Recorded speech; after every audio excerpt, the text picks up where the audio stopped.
Welcome to the United Kingdom segment of our July 2025 Personal Finance Roundup. It's been a turbulent couple of years for Brits, from double-digit inflation and a cost of living crisis, to rising interest rates squeezing mortgages. But July brought a mix of relief and new challenges. Inflation saw an uptick, reminding us the cost of living crisis isn't over, yet the Bank of England is eyeing interest rate cuts as the economy cools. We'll talk about what's happening with prices, paychecks, mortgages, and even fintech innovations in the UK. All in a way that's easy to follow. So, grab a cuppa and let's dive in. No financial anxiety allowed beyond this point. We've got you covered. Inflation. Still a bump in the road. After months of decline from the heights of 2022, UK inflation surprised everyone by rising in June. According to the Office for National Statistics, consumer prices were up 3.6% in June, year-over-year, a notch higher than May's 3.4% and the highest in about 18 months.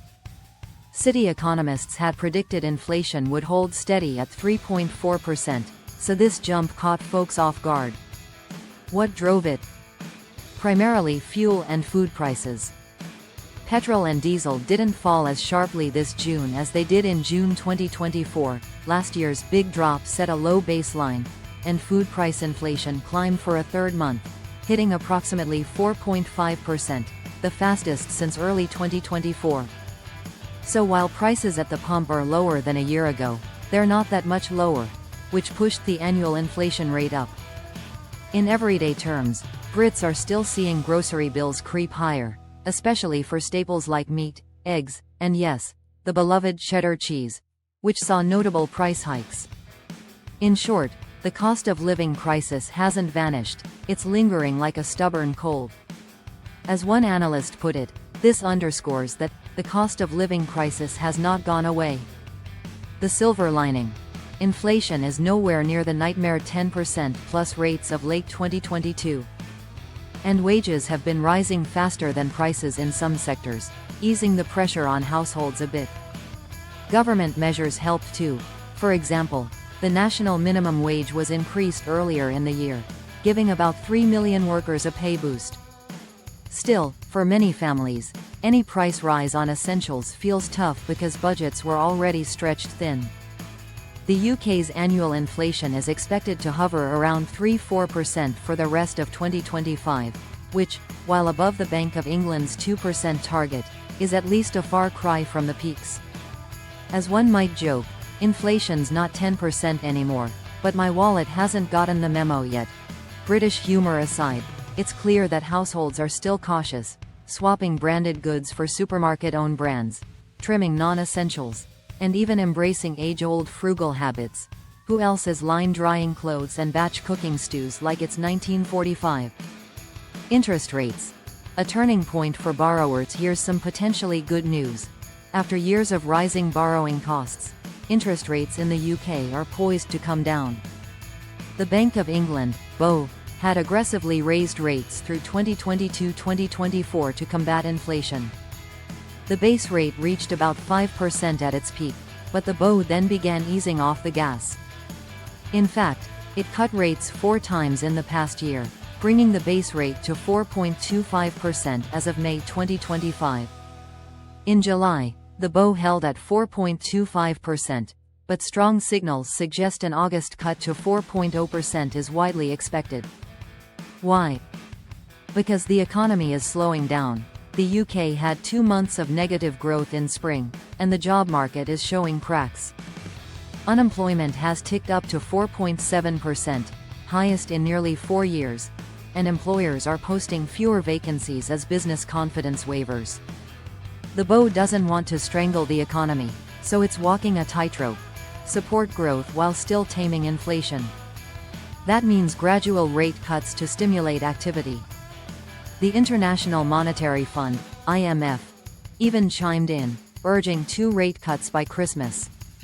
Markets and economists largely predict at least 2 more 0.25% cuts in 2025, which would bring the base rate down to about 3.75% by year-end. Some optimistic forecasts, looking at you, Deutsche Bank, think we might see 3 cuts if the economy really struggles. However, the BOE's approach is gradual and careful. Governor Andrew Bailey has said they stand ready to cut more aggressively if needed, but only if the data worsens. As of July, with inflation still above target, that 3.6% bump, the BOE is cautious about cutting too fast. It's a delicate dance. What does this mean for you? If you're a homeowner or prospective homebuyer, relief is on the horizon. Mortgage rates, which surged over the last 2 years, have begun to ease. The average 5-year fixed mortgage, 25% deposit, fell to around 4.3% by mid-2025, down from roughly 5.7% at the worst point in late 2023. That can save hundreds a month for those remortgaging or buying. Cheaper mortgages might also put a floor under the housing market. More on housing in a moment. For those with credit card or personal loan debt, bank interest rates should gradually come down too, though these often lag behind base rate changes. It's still wise to pay down expensive debt when you can, as rates are not super low by any means, just lower than the recent peak. On the flip side, savers might see interest on savings accounts dip a bit as rates fall. Many Brits enjoyed higher interest on their ISA accounts or fixed deposits over the past year. For now, interest-paying accounts are still attractive. Some easy access savers have been earning 3–4%. But be prepared. If the BOE cuts 0.5% over the next few months, banks will likely trim savings rates too. That said, inflation at 3–4% still outpaces those savings rates, so the real return on cash is slightly negative. It's a reminder not to keep excess cash idle beyond your emergency fund. Investing prudently, in diversified funds or pension schemes, remains key for long-term growth, especially for young people. Housing and cost of living. Housing is the big personal finance issue for many in the UK. The past year was rough. Soaring interest rates meant higher mortgage payments, and many renters faced landlords hiking rents to cover their own costs. Now, with interest rates stabilizing and likely dropping, the property market is showing signs of life. According to Nationwide Building Society, house prices ticked up 0.6% in July, seasonally adjusted, after a dip in June. The average house price is about £272,664 now. Annual house price growth is approximately 2.4%, which interestingly is below inflation, meaning in real terms house prices are roughly steady or even slightly more affordable than a year ago. In fact, wages have grown faster than house prices lately, so housing affordability has improved. Nationwide's chief economist noted that the price-to-income ratio for an average home fell to 5.75 times average income, down from 6.9 times in 2022. That's still high. Historically, approximately 4x income was common, but it's moving in a better direction. For anyone who locked in a fixed-rate mortgage during the ultra-low rate era, you may still be fine. Keep enjoying that 1–2% rate while it lasts. For those coming off fixed deals, it pays to shop around aggressively. Lenders are competing for the limited pool of buyers right now, and with the BOE likely cutting rates, you might even wait a beat to see if mortgage deals get sweeter towards year-end. Renters might see some indirect relief if more people can afford to buy, easing rental demand. However, rental prices are notoriously sticky downward. We haven't seen them fall yet. If anything, government attention, like proposals for rent caps or more tenant protections, could ramp up if the perception is that renters are still getting squeezed. Beyond housing, the general cost of living remains a political and social focus. The government's spring budget included measures like extending the £2 bus fare cap and offering energy bill support, which have helped on the margins. Energy bills, a huge driver of past inflation, are more moderate now, though still higher than pre-2021 norms. Food prices, as mentioned, are climbing, causing shoppers to budget tightly. Interestingly, the UK is seeing a bit of a shift in consumer behavior. There's evidence people are dining out a little less or downgrading treats as their disposable income is pinched. However, Brits are resilient. Pubs are still lively. Maybe fewer pints, more shandies, and the summer holiday travel season was actually robust, with many determined not to cancel their first post-pandemic trips even if it meant cutting costs elsewhere. It's that classic British spirit of, keep calm and carry on, with your budget. Gen Z and broad audience relevance. So, how are the younger folks and the broader public coping and innovating in this environment? One trend. Many Gen Z and young millennials are rethinking the London life. The glossy allure of London, Manchester, or Edinburgh comes with sky-high rents and costs. More young professionals are now saying, no thanks, mate, to mega-city expenses and instead moving to more affordable cities and towns. They're finding better work-life balance and lower rent in Tier 2 cities like Jaipur or Coimbatore.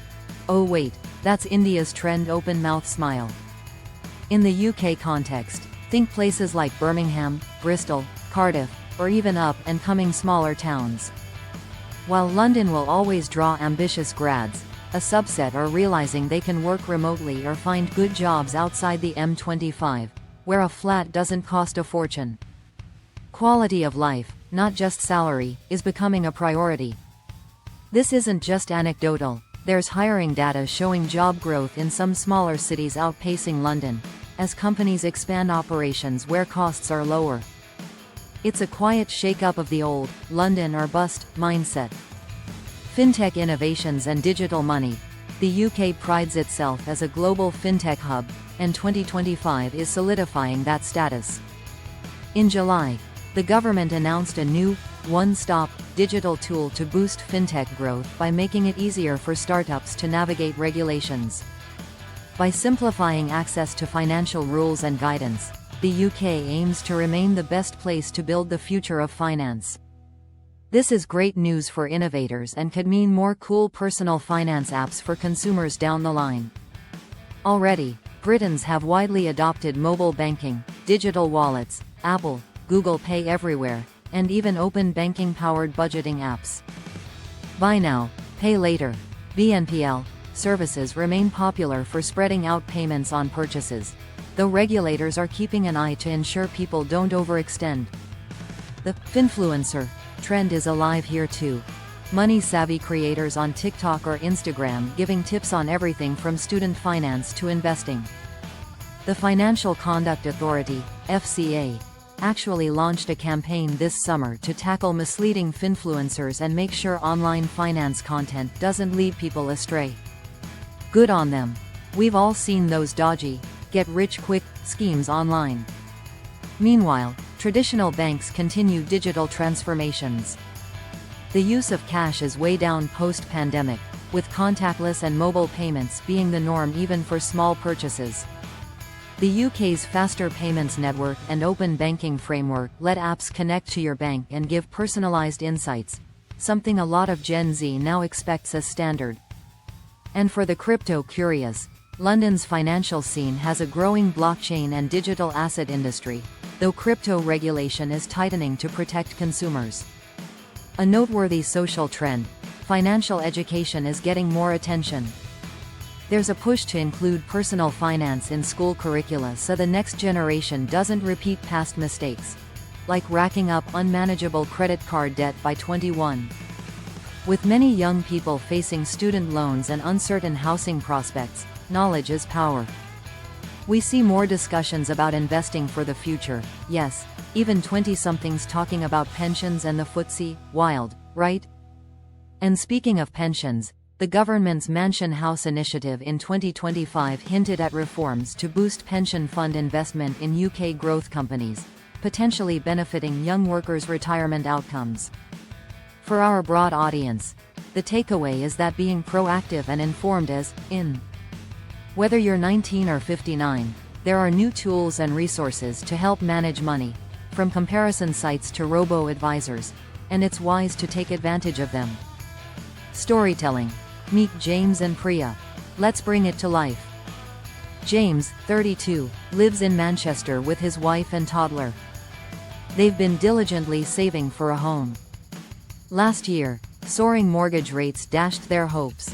A mortgage quote in late 2024 had monthly payments that gave James nightmares. But July 2025's different. He checks again and finds a 5-year fixed deal at about 4.2%. Still higher than the 2% his parents boast about from 2021, but manageable. With house prices leveling off and their deposit ready, James and his wife take the plunge on a modest 3-bedroom semi. Excitement and relief. Their mortgage broker notes they timed it well, as rates are likely to ease further. Moving day is filled with joy, and lots of tea breaks, naturally. Meanwhile, Priya, 25, is starting her first job in London. She quickly learns that half her salary could evaporate on rent if she insists on living in Zone 1 or 2. After some reflection, and salary versus rent math that made her gasp, Priya decides to live a bit further out in Birmingham, working remotely and commuting to London only twice a week. She found a cool co-working space in Birmingham and an affordable flat. Her friends in London were skeptical, but Priya's loving it. She saves money, enjoys a vibrant local scene, and still builds her career. Priya also follows several UK finfluencers. Every payday, she proudly posts using #cashstuffing, showing how she budgets with physical envelopes. A trend with over 100 million views on TikTok, where users allocate cash for spending categories. It keeps her spending in check and her savings on track for future goals. She's eyeing a trip to Spain next summer paid in full, no credit card debt. Humor and resilience. Brits have a famously dry sense of humor about tough times. You might hear a joke like, "I finally got a pay rise. Now I can afford the same groceries as last year." There's truth under the jest. Many are running to stand still. But there's also pride in muddling through. Communities have come together, from warm banks in winter, public spaces for those who can't afford heating, to neighborhood swap shops and community gardens to save on food bills. The pub chat these days might include banter about energy-saving hacks or who got the best mortgage deal. It's almost a badge of honor to snag a bargain or outsmart a price increase. One could say being thrifty is the new normal, and it's shedding the old stigma. Nothing illustrates this better than the resurgence of DIY and secondhand. Whether it's upcycling furniture or the booming popularity of charity shops for fashion, people are saving money and looking stylish doing it. Looking ahead for the UK. As we leave July and enter August, the UK stands at an inflection point. Inflation is higher than hoped, but not running rampant. Interest rates are high, but set to gently fall. The government and Bank of England will be tested to deliver that soft landing, lowering inflation without causing a deep recession. Key things to watch. Energy prices, always a wildcard, especially with global oil, gas fluctuations, wage growth. If wages push up too fast, it could ignite more inflation, and consumer confidence. Thus far, UK consumers have been resilient. Retail sales and travel data show people still spending on essentials and experiences. But if unemployment rises significantly, we could see belt-tightening intensify. For you, the individual, the strategy remains: stay informed, stay agile. Lock in favorable rates when you can. Don't be afraid to negotiate bills. Broadband and mobile providers often have loyalty discounts if you ask, and utilize the fintech tools out there. Many are designed to save you money with minimal effort. The UK personal finance landscape is evolving, arguably for the better, with more options and transparency than ever. Like, share, and subscribe for your monthly dose of money news, fast and clear. Do not forget to visit personalfinancetime.com.